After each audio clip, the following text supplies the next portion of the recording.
جبر بلين گرماهی یه زیده اف ده روشن آگر لسپانیا و فرنسای ویکتینا و هولدان هنه گو او آگر به ومراندن نه باوایه که راست امبره خواه بدن فرنسای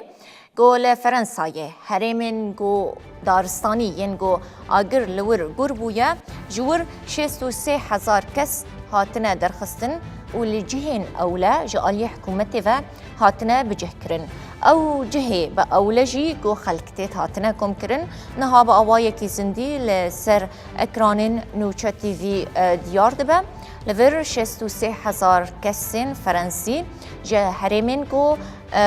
آگر لوان گور کرنه تایبت هرمین دارستانی کو جبر پلین گرماهی ین زیده اف ده روشن آگر لی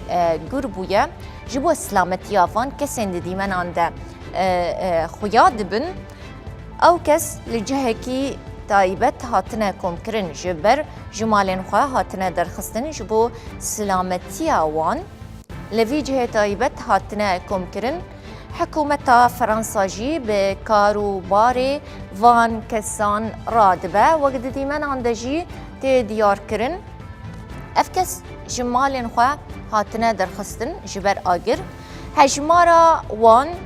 گو نها 63,000 کسه هاتنه درخستن و لفی جهه تایبت هاتنه کم کرن جبر کو مال و ملکی وان ده هرمین دارستانی ینگو آگر لی گربونه دنه دف جوان مالان بردانه حکومتی او درخستنه وان لجهه تایبت کم کرنه حکومت جی بکار و باری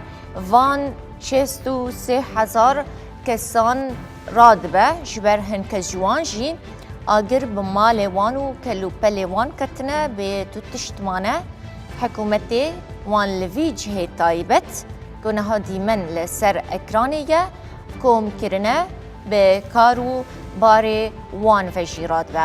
جبلی کم کرنا وان 63,000 کسان دور خسنا وان جو آگر حکومت حول ددجی گو آگرین لحریم دارستانی گو افده روژن جبر پلیا گرماهی یازده ویکتیه ومرینه شخانه ها ده اکران دجی دیار دبه هجمار چقاسی مزنه حکومت فرنسای وان کم کریه و بکارو باری وان و رادبه